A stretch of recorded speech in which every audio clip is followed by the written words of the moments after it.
Gihatagan o gibugaton ni Tagum City Police Station na Chief of Police, Police Lieutenant Colonel Frederick Delis, ang ilang mga kalampusan batok kriminalidad, lakip na ang pagigbatok sa illegal nga droga. Ang kapsag kalinaw sa Tagum remain peaceful and manageable. Gipamahayag kini sa opisyal atol sa ilang regular nga programa nga Police Dabnor katropa mo sa XFM Tagum, Pebrero 19 sa buntag. Mato ni Lieutenant Colonel Delis, luyo sa mga nahitabong krimen sa syudad, napabiling peaceful and manageable ang nga kalinaw o kahapsay sa dakbayan. Gipahibalo usab sa opisyal nga doon na sila giimbestigahan nga posibleng suspect o person of interest sa pagpusil patay sa usa ka lalaki sulod sa iyang welding and auto shop sa Circumferential Road, Purok Sisay, Baguio, Magupon North, Tagum City sa milabay nga semana nga nalakip sa dato sa 8 focus crime sa bulan sa Pebrero. Base lang sa among record sa focus crime sa month of February, aduna lang kita usa ka under investigation which is katong murder nga nahitabo, no?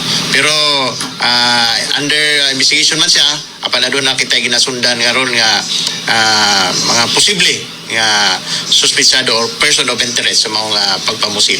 Samtang doon ay mga kasong naglakip sa theft, physical injury o duha ka mga kasong rape ang nasulbad na. Sanglit na file ang kaso sa korte o nadakpa ng mga sospek. Pinaagi sa mga impormasyon gikan sa publiko. Dako yun kay isang tabang ang community. Ang mga tao yun ang naghatag og impormasyon para masulbad ang mga krimen. Pinaagi sa tabang sa barangay. Dugang sa hepe gikan sa bulan sa Enero, hangtod din kasamtangang bulan. Napulo ka mga malampusong anti-illegal drugs operation. Ang ilang napahigayon, inabaran sa presensya sa ubang elemento sa kapulisan nga may resulta sa pagkasakmit sa kapin kun kulang sa 6 million ka pesos nga kantidad sa illegal nga droga o pag-aresto sa mga drug suspect. Ubay sad ang atong accomplishment ani.